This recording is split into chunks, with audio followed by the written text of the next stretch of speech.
నమస్తే, welcome to our channel. నేను మీ శాలిని. మాజీ ముఖ్యమంత్రి జగన్మోహన్ రెడ్డి గారు ఇటు తెలంగాణలో పోటీ చేయబోతున్నారా? అది ఒక వార్త అయితే వినిపిస్తుంది.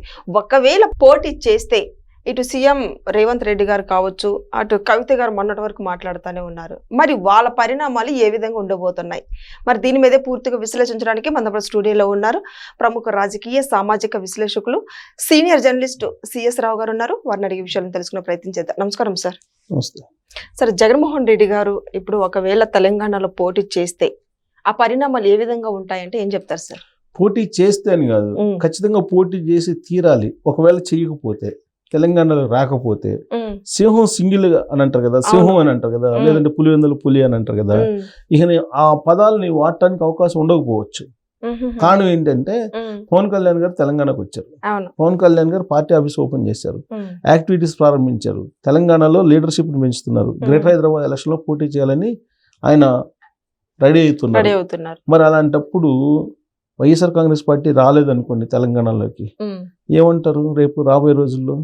పవన్ కళ్యాణ్ గారు జగన్మోహన్ రెడ్డి గారిని ఏమంటారు? సహజంగా ఇప్పుడే టార్గెట్ చేస్తున్నారు కదా. మరి రాబోయే రోజుల్లో అసలు నువ్వు తెలంగాణకే రాలేవు, నువ్వేం పులివయా, నువ్వేం సింహాన్వయ్యా అని చెప్పి అడుగుతారు ఎలక్షన్లో. రేపు ఎలక్షన్లో రాబోయే రోజుల్లో ఇదే అంటారు, ఒకవేళ రాకపోతే కనుక. సరే, వస్తే అని అంటే మరి ఇప్పటి వరకు వస్తున్నట్టు అధికారికంగా అయితే సమాచారం లేదు, కానీ బెంగళూరు నుంచి ఆఫీస్ అయితే షిఫ్ట్ చేస్తున్నట్టు సమాచారం ఉంది. ఎందుకంటే పత్రికలో వస్తుంది కాబట్టి.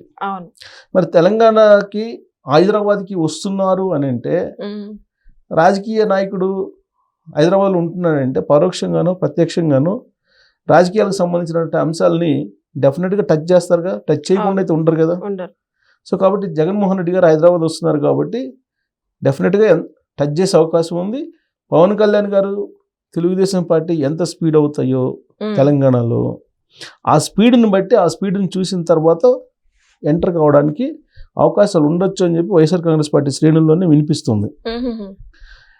అది కూడా ఫామ్ హౌస్ మీద డిపెండ్ అయి ఉంది. ఫామ్ హౌస్ గ్రీన్ సిగ్నల్ ఇస్తే కనుక జగన్మోహన్ రెడ్డి గారు ఎంటర్ అయ్యడానికి అవకాశాలు మెండుగా ఉంటాయి.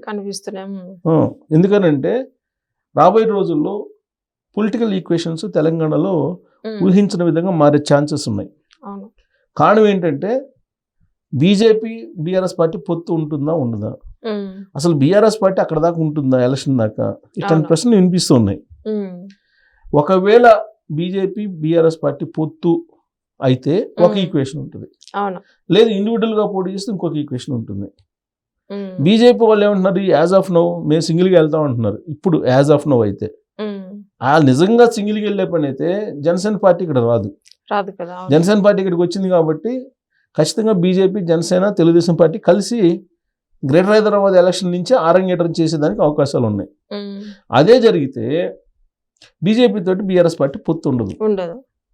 అప్పుడు వైఎస్ఆర్ కాంగ్రెస్ పార్టీని ఇన్వైట్ చేసే అవకాశం ఉంది బీఆర్ఎస్ పార్టీ. ఆ అవకాశాలు పూర్తిగా ఉన్నాయి. అప్పుడు ఈక్వేషన్స్ మారుతాయి. ఇప్పుడు కమ్యూనిస్టులు ఉన్నారు, కమ్యూనిస్టులు ఇటు వెళ్తారు, YSR Congress party BRS party కమ్యూనిస్టులు ఒకటి అవుతారా, లేదు కమ్యూనిస్టులు కాంగ్రెస్ పార్టీ ఎంఐఎం ఒకటి అవుతారా, లేదు జగన్మోహన్ రెడ్డి గారు అసరుద్దీన్ ఓవైసీ కేసీఆర్ గారు ఫ్రెండ్స్. రాజకీయాలే ఫ్రెండ్షిపే కదా. సో ఫ్రెండ్షిప్కి వచ్చేటప్పటికి వ్యక్తిగతంగా వీళ్ళ ముగ్గురు ఒకటి. సో అప్పుడు YSR Congress party BRS party MIM ఒకటి అవుతాయా? జాతీయ స్థాయిలోనేమో ఎంఐఎం అది ఆ గొడవ అది ఉంటుంది, కానీ రాష్ట్ర స్థాయిలో ఈక్వేషన్స్ వేరే ఉండొచ్చు. ఇలా వెళ్తారా, ఇట్లా రకరకాల ఈక్వేషన్స్ మారే అవకాశం ఉంది. ఇప్పుడు కూటమి ఇక్కడికి వస్తే యాక్టివేట్ అయితే అప్పుడు జగన్మోహన్ రెడ్డి గారు ఇక్కడ ఎంటర్ అవుతారు. జనరల్గా 2014లో జగన్మోహన్ రెడ్డి గారు వైఎస్ఆర్ కాంగ్రెస్ పార్టీ ఇక్కడ పోటీ చేసింది. ఒక ఎంపీని, 3 ఎమ్మెల్యేలని గెలుచుకున్నారు. ఖమ్మంలో ఇప్పుడు మంత్రిగా ఉన్నటువంటి పొంగులేటి శ్రీనివాసరెడ్డి గారు వైఎస్ఆర్ కాంగ్రెస్ పార్టీ నుంచి గెలిచింది. రాజకీయాల్లో ఫస్ట్ అది ఆయన ఆరంగేట్రం. సో కాబట్టి వైఎస్ఆర్ కాంగ్రెస్ పార్టీకి ఇక్కడ ఎంతో కొంత ఉంది. పైగా వైఎస్ఆర్ కాంగ్రెస్ పార్టీకి ఒక సామాజిక వర్గం, రెడ్డి సామాజిక వర్గం అనేది బలంగా ఉంది. రెడ్డి సామాజిక వర్గం ఓట్లు చీల్చేస్తేనే కాంగ్రెస్ పార్టీ ఓడిపోతుంది. అది కేసీఆర్ గారికి కావాలి. ఎందుకు? కాంగ్రెస్ పార్టీ గెలిస్తే మళ్ళీ రేవంత్ రెడ్డి గారు సీఎం అవుతారు. అది ఇష్టం ఉండదు కేసీఆర్ గారికి. సో కాబట్టి ఖచ్చితంగా వైఎస్ఆర్ కాంగ్రెస్ పార్టీ జగన్మోహన్ రెడ్డి గారిని హైదరాబాద్కి తీసుకొస్తున్నారు అని అంటే కేసీఆర్ గారి ప్లాన్ లేకుండా బెంగళూరు నుంచి ఆయన షిఫ్ట్ అవుతున్నారు అని చెప్పి మనం అనుకోవడానికి లేదు. ఒక మాస్టర్స్కి ఇచ్చి ఒకటి ఫామ్ హౌస్లో వేశారు, దాన్ని బట్టే ఇక్కడికి వస్తున్నారని చెప్పి భావించడానికి అవకాశం ఉంది. అయితే ఇదంతా ఎప్పుడు 2029 లేదా 2028 ఎలక్షన్స్లో లేదా గ్రేటర్ హైదరాబాద్ ఎలక్షన్లోనే మనం ఇదంతా చూడబోతున్నామా అని అంటే అది కూడా కూటమి మీద ఆధారపడి ఉంటుంది, కూటమి వేసేటువంటి స్టెప్స్ మీద ఆధారపడి ఉంటుంది. వన్స్ కూటమి వచ్చిందంటే బీఆర్ఎస్ పార్టీ తన స్ట్రాటజీని మార్చుకోవాల్సిందే. లేదంటే బీజేపీ తోటి కలవడానికి ప్రయత్నం చేస్తుంది. ఎందుకంటే బీజేపీ తోటి కలిసి పోటీ చేయడానికి 2024 లోక్సభ ఎన్నికల్లోనే ప్రయత్నం చేసింది బీఆర్ఎస్ పార్టీ. కానీ బీజేపీ వాళ్ళు నో అన్నారు. ఆ తర్వాత నుంచి అసలు ఏ పార్టీకి ఆ పార్టీ ఉంటుంది, మధ్యలో బీఆర్ఎస్ పార్టీ విలీనం అన్నారు, బీజేపీలో ఇట్లా రకరకాలుగా అన్నారు. కానీ యాజ్ ఆఫ్ నౌ ఎవరి పార్టీకి వాళ్ళు ప్రచారం చేస్తున్నారు. కానీ ఒక రాజకీయపరమైనటువంటి శూన్యత అయితే మాత్రం తెలంగాణలో కనిపిస్తుంది. ఆ శూన్యతలో ఈ కూటమి అనేది ఫిలప్ చేస్తుందా లేదంటే ముక్కోణం పోటీయా అనేది ఆధారపడి ఉంది. సో ఇప్పుడు గ్రేటర్ హైదరాబాద్ ఎలక్షన్ అనేది ఇంపార్టెంట్.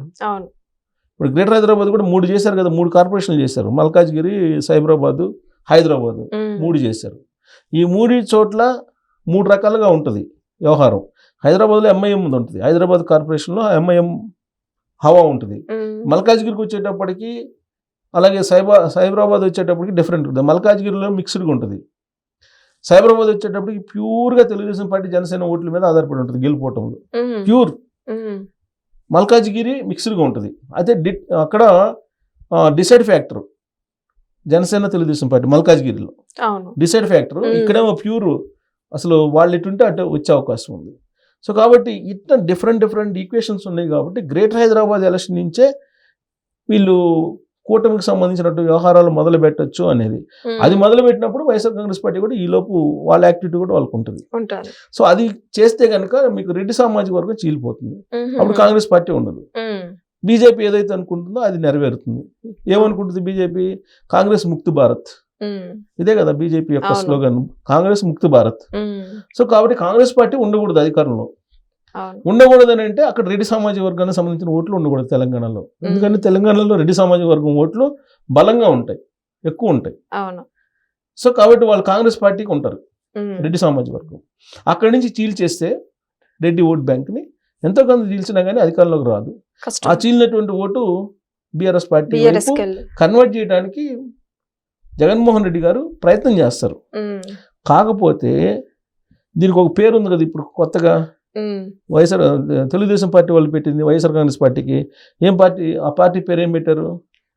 గొడ్డల పార్టీ అని పెట్టారు, అవునా?